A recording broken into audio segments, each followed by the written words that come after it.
Eh bien salut à toutes et à tous, c'est l'éleveur du 68. J'espère que vous allez bien. En tout cas pour ma part ça va très bien. Donc aujourd'hui on se retrouve pour une nouvelle vidéo. Ça faisait très longtemps que je n'avais plus faite. Et c'est de nouveau une vidéo nouvelle de l'élevage. Donc comme la dernière vidéo que j'ai sortie en automne l'année dernière. Donc il y a eu beaucoup de changements depuis.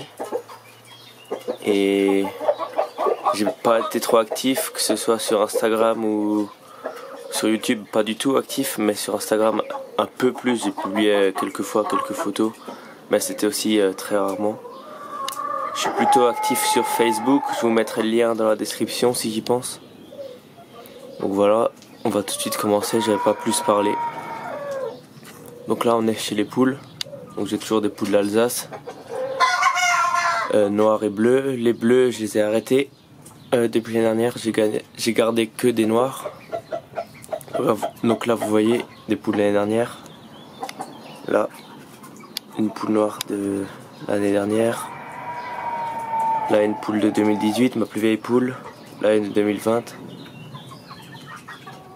Une de 2021 aussi là, je sais pas ce qu'elle fait. Elle bouge pas.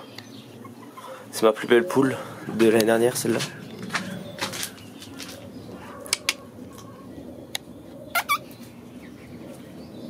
Très belle. Donc là encore deux poules de l'année dernière et un coq de l'année dernière que j'ai gardé pour composer mon deuxième parquet, parce que cette année j'ai fait 2 parquets. Donc un parquet avec le père avec leur père. Donc je vais vous mettre une photo tout de suite ici avec le père de la génération 2021. Et un parquet avec les mères, donc les poules de 2020, toutes les poules 2020 et avant 2020, donc de 2020, 2019, 2018, avec ce coq. Donc j'ai fait mère, fille, fils, mère, père, fille. Et voilà.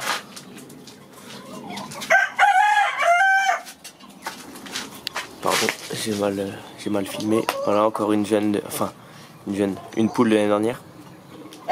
Une jolie aussi.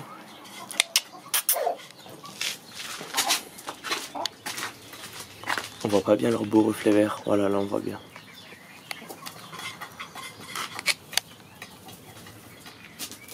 Oh. Alors, regardez comme il est beau. Il s'appelle Bello. Vous avez de la chance, il a retrouvé sa voix parce que jusqu'à la semaine dernière, il s'était enroué, si on peut dire ça comme ça. Je pensais que c'était le coryza, mais pas du tout. Il avait juste plus de voix. Et puis, c'est revenu. Voilà, il est vraiment très beau. Dommage qu'il ait des plis dans les barbillons. Vous pouvez voir, les barbillons sont pas droits, si on peut dire ça comme ça. Et puis la queue un peu trop, les faucilles un peu trop fines et longues. Elle devrait être un peu plus courte. Je suis content de ce coq. C'est la première fois que j'arrive à avoir des jeunes avec un parquet d'un coq issu de mes reproductions. J'avais essayé en 2018, mais le coq avait été piqué par les poules et puis il en était mort. Il était mort du coryza. Là-bas, on a encore 2 poules. Voilà. Donc Pointate, ma petite poule, comment dire, que j'avais apprivoisée entre guillemets en 2020. Avec une poule de 2021 derrière. Et normalement j'ai encore une poule de 2020 bleue que j'ai gardée parce qu'elle est belle, mais je sais pas où est-ce qu'elle est passée. Elle doit être à l'intérieur, on va voir ça. Je vois rien. On va aller voir ça tout à l'heure. En tout cas le coq vraiment très beau. Je vais tout de suite vous montrer la poule bleue vite fait, et après on va passer aux jeunes que j'ai sortis cette année. Voilà, la poule bleue est sortie de sa cachette. Donc voilà. Elle est belle. C'est juste dommage qu'elle ait des ergots aux pattes. Voilà, donc c'est éliminatoire chez la poule d'Alsace et chez la plupart des races de poules, à part certaines races de combattants. Bon. Oh, elle s'est effrayée. Voilà, vous l'avez bien vu là. Je lui aurais mis du maïs là-dedans pour qu'elle s'approche, sinon vous auriez rien vu à la caméra. Elles étaient toutes cachées dans le lierre là-bas et dans le fumier.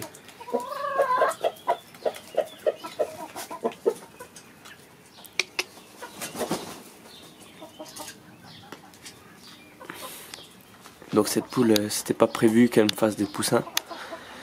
Mais vous allez voir tout de suite. J'ai dû me tromper quand j'ai ramassé les œufs et j'ai sorti quand même 2 poussins de cette poule. Étant donné qu'elle était en mue, je l'avais laissée dans un des parquets, je me suis dit bon, elle va pas pondre, elle est en mue. En général les poules pondent pas pendant la mue, bon.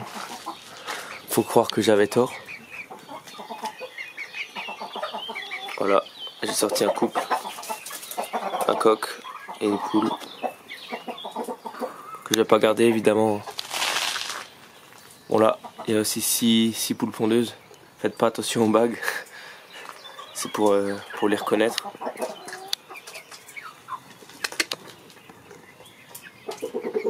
Voilà. Bon, je vais rentrer, ça va être plus simple pour vous les montrer. Ah bah super, je rentre et il rentre aussi. Ah non, c'est bon. Voilà, donc j'ai sorti seulement 10 poussins cette année, 10 jeunes. J'ai sorti 4 avec le parquet fils-mère, fils sur mère, et 6 avec le parquet père sur fille. J'avais mis 16 œufs en couveuse pour le parquet numéro 1, donc le fils-mère. J'ai sorti 4 poussins du coup.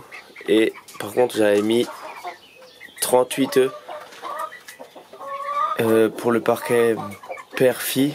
Et j'ai sorti seulement 6 poussins. C'était une année vraiment pas extraordinaire. Mais ils ont l'air d'être beaux.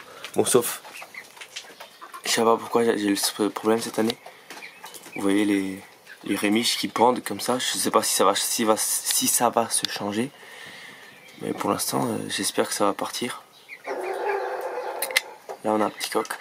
Donc sur les 10 que j'ai sortis, j'ai 5 coqs et 5 poules. Voilà, 50-50. Bien sûr, quand je parle des 10, je parle pas des poules pondeuses. Celles-là, on les a achetées poussins. Voilà, vous voyez. Sur les 4 poussins sortis du parquet numéro 1, j'ai sorti un seul coq, donc le bleu que vous voyez là. Et 3 poules, un coq, 3 poules, c'est bien. Et du coup 4 coqs et 2 poules pour le parquet numéro 2. Ce qui est un peu moins bien. Voilà une poule.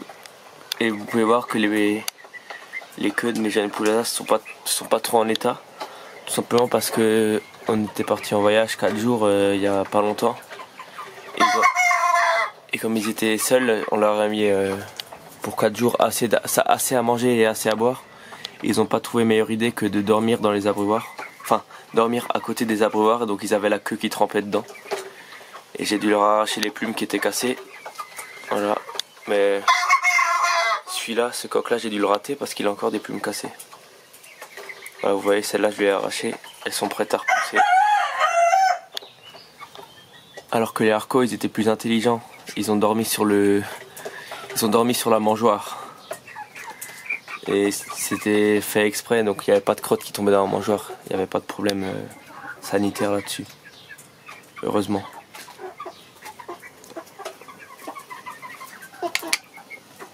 Qu'est-ce qu'il a trouvé à manger?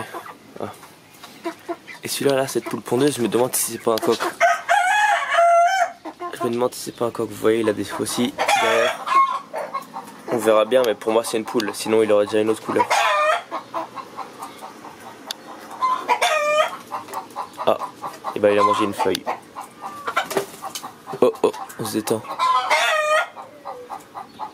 Voilà. Donc 10 poules d'Alsace et 6 poules pondeuses.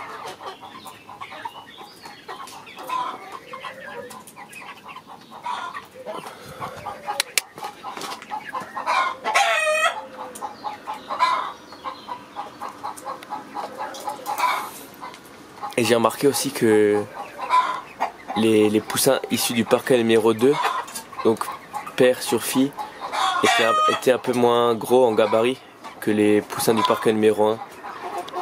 Ils grandissaient beaucoup plus vite, les poussins du premier parquet. Donc là vous voyez même la différence de taille là. Là il y en a deux, une poulette et un coq du parquet numéro 1, beaucoup plus gros que ceux du parquet numéro 2. Par exemple là un coq et là il y a une poulette du parquet 2. On voit la différence de taille. Je sais pas pourquoi. Hein. Voilà. Bon, ça fait longtemps que je parle. On va passer tout de suite aux oies et aux canards. Donc voilà, nous voilà maintenant chez les canards. Ça change pas d'année en année hein, depuis 2020. Toujours le même parquet reproducteur avec mon Bianco. Là, qui a fêté ses 8 ans. Ainsi que sa sœur là-bas, Kali. Qui a fêté ses 8 ans le 19 avril. Là, on a Amélie qui a fêté ses 3 ans, je sais pas quand.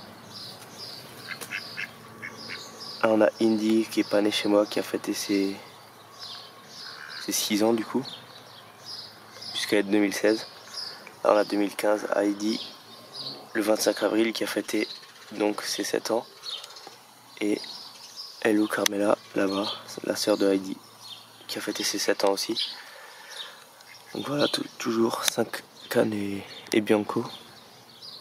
Et on a mis en couveuse 15 œufs et on a sorti 8 canetons que je vais vous montrer tout de suite. Voici les canetons. Il y en a eu 8 sur 15 œufs mis en couveuse. Donc, voilà, vous pouvez voir. 5 blancs à gauche. Un brun foncé, je pense qu'il sera noir à bavette. Et 2 bruns clairs, donc des couleurs que j'ai jamais eues. Je sais pas trop ce que ça sera. Ça sera une surprise, on verra bien. Ils ont toujours soif. Hein. Voilà.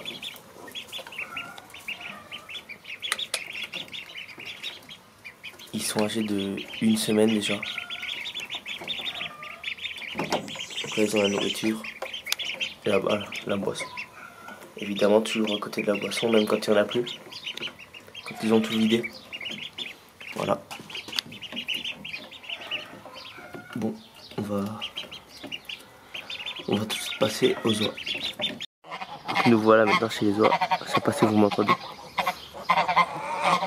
Donc là il y a les 4. Et là vous voyez, il y a deux oisons.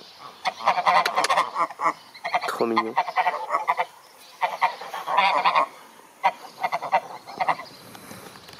Donc c'est Albertine, elle, qui a couvé. Et là c'est les jarres, là c'est Ariette et là c'est Joséphine. Voilà. Il y en avait 4 au début, mais il y en a 2 qui sont morts, ils étaient trop faibles. Je sais pas pourquoi, pourtant les autres années ils sont jamais morts. Mais là, j'ai pas pu l'éviter. J'avais essayé Il y en a un qui était mort pendant la nuit et l'autre j'avais essayé de le sauver. Mais il est aussi mort. Je l'avais mis sous lampe chauffante mais c'était déjà trop tard, il était trop faible. Ils ont 1 semaine aussi bientôt. Non, ils n'ont pas encore 1 semaine. Ils ont 6 jours. Donc c'est presque pareil. Voilà, donc ici ils ont à boire, à manger. Il y a un frisbee, à la base ils avaient à manger là-dedans, mais ils l'ont renversé. Les parents évidemment. Voilà, magnifique. Bon.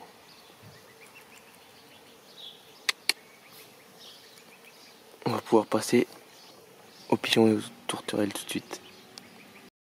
Nous voilà maintenant chez les pigeons. J'ai 9 couples cette année. 2 couples de bouvreuil cuivrés à manteau bleu sans barre. Là on a mes 2 femelles. La mère ici que j'avais acheté en 2020, donc que vous connaissez. Et la fille, sa fille de l'année dernière, 2021, que j'ai gardée, qui fait partie d'un couple de secours. Donc là vous voyez un mâle que j'ai sorti l'année dernière, né chez moi, qui est en couple avec cette femelle là, sa mère. Donc c'est fils-mère. Faites pas attention là, le pot de pierre rouge est cassé. Il est déjà comme ça dans l'emballage. Là, j'ai un seul couple de bouvreuil cuivré à manteau noir archangel. Le mâle ici, très beau, et la femelle là. Donc aucun des deux est né chez moi. Et leurs jeunes sont dans le nid là-bas. On va s'approcher de façon après. Et là-bas vous voyez la femelle de la manteau bleu qui est déjà retournée couver ses jeunes. Réchauffer ses jeunes. Voilà. Et là, en bas, il vient de s'envoler.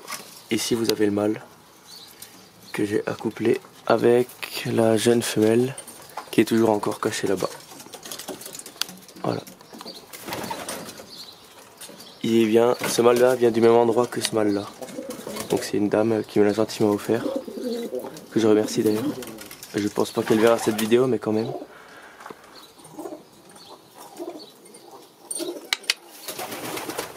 Voilà, donc là, 4 perchoirs qui ont été installés le long du casier la semaine dernière. Là, un autre mâle cravaté italien bleu sans barre. Là, un couple. Donc c'est un vrai couple là. Pour le coup, ils sont vraiment ensemble ces deux-là. Là, on a ce mâle qui est accouplé avec cette femelle, qui loge donc dans ce casier-là. Là, on a une femelle nourricière. Son mâle est là-bas. Mâle nourricier du coup aussi. Là, on a une femelle reproductrice, pas nourricière, avec son mâle là-bas qui couve. On va se rapprocher, pardon, si ça bouge dans tous les sens. Là, une femelle nourricière bleu barré, qui est là. Son mâle ici nourricier aussi. Donc ce mâle est nourricier, mais il est aussi reproducteur de secours si jamais je perds un mâle. Voilà, ici, donc vous voyez que là, les nourriciers ont élevé 2 bouvreuils cuivrés à manteau bleu sans barre. Ici, et là, l'autre qui est déjà sorti du nid. Il a une drôle de tête. Voilà, donc là, le couple que je vous ai montré avant qui était par terre, bah entre temps, ils sont montés dans le nid. Ils sont vraiment très beaux, vous voyez la tête du mâle. Bon, on voit plus, bon là c'est la femelle. Ils ont fini leur couvée la semaine dernière, mais le jeune était resté collé à la coquille, il n'a pas éclos. Malheureusement. Voilà, c'est un beau couple. Là, bon, le couple que je vous ai montré avant. Et là, les 2 jeunes, vous voyez tout comme c'est sale. Hein. Tout ça, c'est juste une couvée qui a tout sali. Hein. Voilà, vous voyez, 2 jeunes bouvreuils cuivrés à manteau noir. Ils sont tranquillement là. Je les ai bagués hier. Ici, vous avez 2 œufs de bouvreuils cuivrés à manteau bleu sans barre. Donc ils sont sortis du nid. Ah, ils veulent d'ailleurs revenir. Attendez, je vais me baisser. Ici, on a un jeune cravate italien, on le voit là-bas qui dépasse son bec. Cravate italien rouge cendré. On verra ce que ce sera un barillon écaillé. Ici, on a 2 cravatés italiens élevés par des bouvreuils. Ici, dans ma main, un argenté sans barre. Et ici, un bleu sans barre. Voilà. Donc, vous pouvez voir la grande différence avec l'argenté sans barre. Hein. Donc, comme l'argenté est dû à une dilution, vous verrez que tout est dilué. Donc, les pattes, le bec, et il y a moins de duvet. Ils sont tout nus.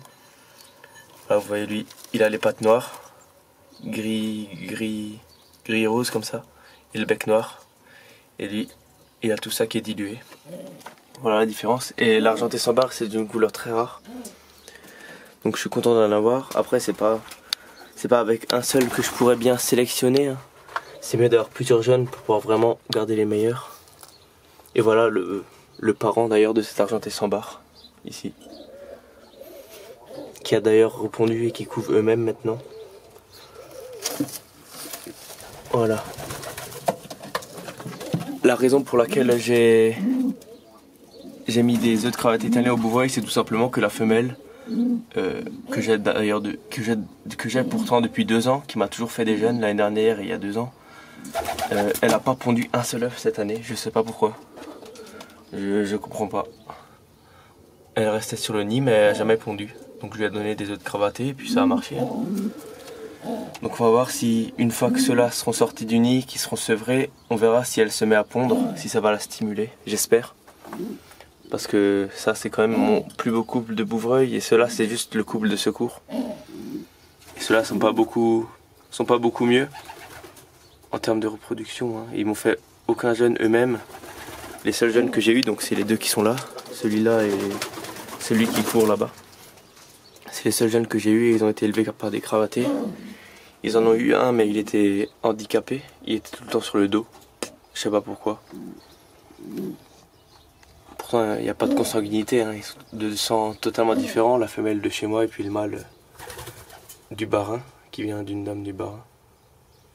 Et j'espère que cette couvée va fonctionner. Oh pardon, on va pas les casser maintenant. J'espère que cette couvée va fonctionner. Là vous voyez j'ai séparé le casier en 2, ça marche bien. Voilà, bah écoutez, je crois que j'ai... Oh là, ils ont pas abandonné les œufs, j'espère. Non, ça a l'air d'aller. C'est bon, c'est juste le temps que la femelle revienne couver. Bon, je vais pas les déranger plus que ça, j'ai pas envie que ça fasse foirer des couvées. Si déjà l'année était pas exceptionnelle, on va passer tout de suite aux jeunes pigeons qui sont en cours de sevrage dans un clapier et ensuite on passera aux pigeons un peu plus vieux qui sont déjà sevrés et qui sont en volière. Voilà, donc ici on a 2 cravatés italiens bleus sans barre en sevrage dans le clapier. Donc vous voyez ici ils ont la nourriture, ici à boire. Donc j'utilise le flash de mon téléphone pour vous montrer parce que sinon c'est flou. J'ai essayé de filmer avant, bah en fait on voit rien. Voilà, donc le plus jeune est devant et le plus vieux est derrière.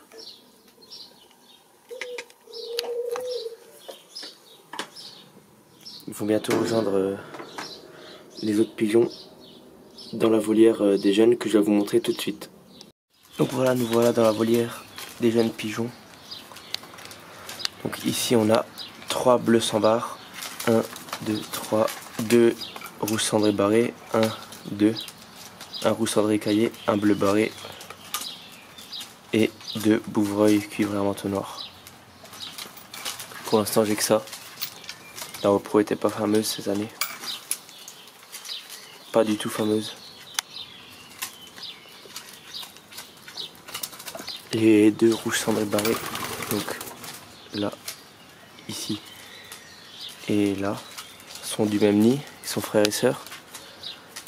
Les bouvreuils aussi. Par contre le reste c'est tous des nids différents, donc vous voyez j'ai cueilli à chaque fois un jeune par couvée.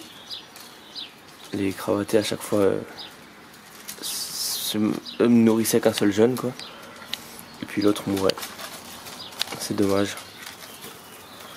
Voilà, vous voyez là. Ça c'est mon plus jeune, mon plus vieux pardon. Mon plus vieux jeune, j'ai dû le baguer avec une bague de l'année dernière, j'avais pas encore reçu celle de cette année. Donc là ils sont pas trop en position pour être filmés, hein. On voit pas leurs atouts, ils sont en train de manger. Ça c'est sûrement un mâle. Celui-là aussi c'est sûrement un mâle. Là le bleu sans barre, le bleu barré c'est presque sûr que c'est un mâle. Le bleu barré c'était un peu un test. J'avais laissé couver le couple de nourriciers pour voir ce que ça donnait, mais en fait c'était une mauvaise idée, il est pas beau. Voilà. Les 2 rouges cendrés barrés sont tout jeunes. Oh, oups. Oula. Il est énervé. Voilà. un bleu sans barre. Et là le deuxième bleu sans barre, celui-là, je pense qu'il va devenir beau. Voilà, le plus vieux des bleus sans barre, c'est celui-là là. Et le plus jeune dans cette volière, c'est celui-là. Mais sinon les plus jeunes, c'est ceux qui sont dans le clapier de sevrage, qui vont bientôt rejoindre ceux-là. Voilà, là, il se tient à peu près bien. Il est en train de prendre un peu de front pour avoir une tête bien cubique. Il sera beau, je pense. Voilà, là, vous voyez bien. Ah, voilà. Bon, je vais les laisser tranquilles. Et voilà.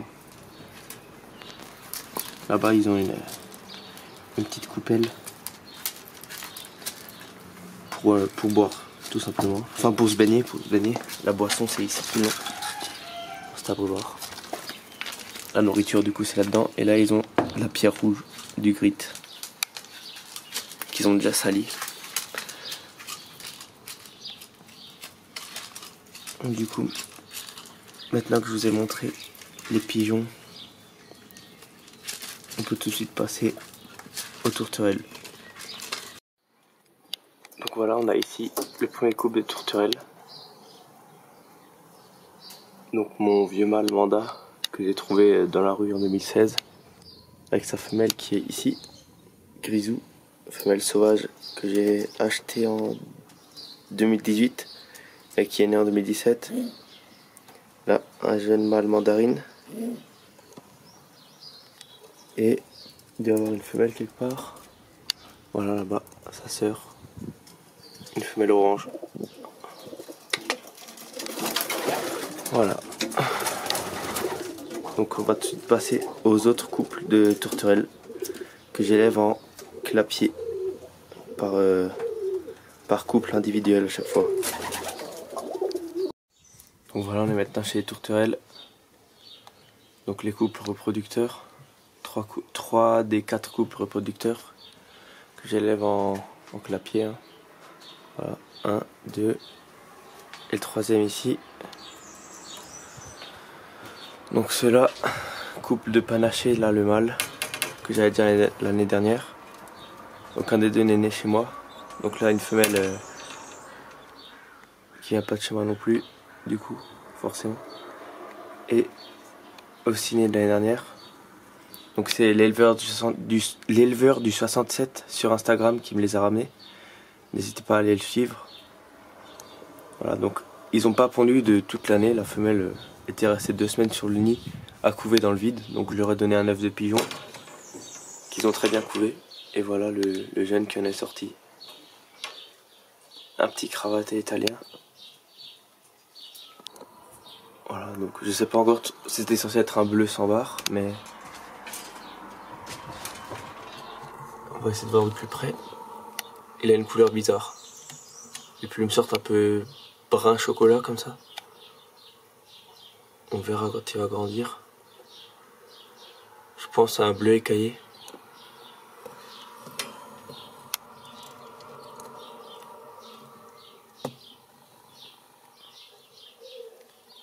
On voit pas bien.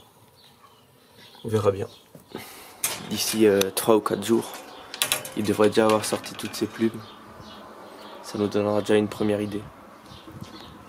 Voilà donc le deuxième couple. Femelle panaché sauvage. Et mâle sauvage, porteur blond.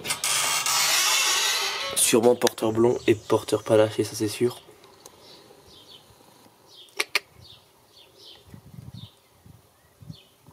Voilà.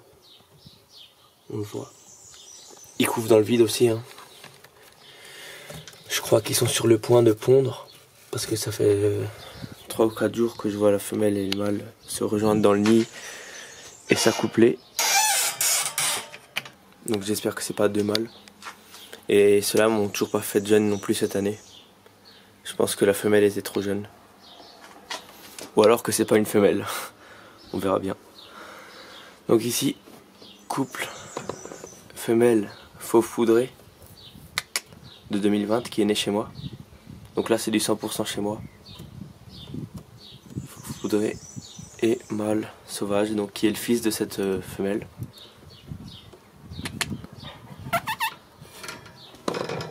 Voilà. Elle est très belle, celle-ci a fait 96 au championnat de France à Rennes en novembre 2021. Elle a obtenu un prix du jury. Qu'est-ce qu'il y a? Qu'est-ce que tu fais? Elle veut juste venir sur le rebord là. Comme d'hab. Par contre, t'évites de sortir. Voilà. Et le mâle a aussi fait 96 au championnat de France à Rennes. Il a été champion de France dans la catégorie des tourterelles colorées lilas. Donc les colorées lilas, c'est toutes les tourterelles qui ont la poitrine un peu violette comme ça. Violette lilas, d'où le nom. Et donc là, ils en sont à leur... Ça doit être... Je crois que c'est leur cinquième... Non, c'est leur quatrième couvée. Oui, cinquième couvée. Et c'est leur troisième tournée de jeunes, si on peut dire ça comme ça. Parce qu'il y a 2 couvées qui n'ont pas marché. Une couvée... Oh. Attendez, je vais vous montrer les jeunes. Sans que la femelle s'échappe. Voilà là. On a un petit qui sera sûrement un sauvage. Couleur sauvage, donc comme le père. Et le deuxième qui est derrière là-bas. On voit un peu sa tête. Bien là. Il fait assez chaud, je peux les sortir, hein. Ils sont grands. Donc celui-là, ce sera un... Pardon, je l'ai mal mis. Il est à moitié dans le vide, voilà. Ce sera soit un fauve, soit un pêche. Voilà. On verra bien. Donc je vais vous montrer juste maintenant les autres jeunes qu'ils ont eu. Donc ils ont eu 2 sauvages et 1 pêche. Sur les 2 autres couvées qui ont réussi. Pardon. Voilà. Et j'avais oublié de vous dire avant, celui-là aussi est né chez moi. Donc c'est aussi le fils de celle-là. Et celui-là je l'avais pas exposé à Rennes. Il avait fait 93. Oui, 93 à l'expo de Egenheim. Non, 94 pardon. 94 à l'expo de Egenheim, donc une petite expo locale. Comme dit, je vais vous montrer tout de suite le reste des jeunes tourterelles que j'ai sortis cette année. Donc voilà, nous voilà chez les tourterelles et les pigeons. Donc les tourterelles sont dans la même volière que les jeunes pigeons. Le temps que la repousse a fini devant, après ils seront normalement séparés. Donc de ce côté-là, il n'y aura que les pigeons. Voilà, donc vous voyez, je viens de leur donner à manger. Donc les jeunes du couple que je vous ai montré avant, le couple en clapier. Donc c'est là un sauvage, sûrement un mâle. Et là, un pêche à gauche. Et un sauvage à droite, donc ces deux sont du même nid. Ont le même âge, hein, donc ils sont frères et sœurs. Je suis pas encore sûr des sexes pour ceux-là. Enfin, je ne sais même pas encore, j'ai même aucune idée. Et là, on a 2 jeunes du couple qui est dans la volière devant avec les pigeons, qui est seul. Donc à gauche, une femelle orange, à droite, un mâle mandarine. La femelle, je pense que je vais bientôt la vendre parce qu'elle est pas belle. Vous voyez, elle a des traces de perlage. C'est les petites traces blanches dans le orange. Ici, là, sur le manteau. Ici, là, en fait. Pas ici, là ça va partir avec la mue. Mais c'est plutôt ici que ça pose problème. Alors que le mâle est plutôt beau. Il en a pas beaucoup. Quoique, c'est en train de venir. On verra bien. Ils n'ont pas encore fini leur mue, donc on peut pas encore trop se prononcer.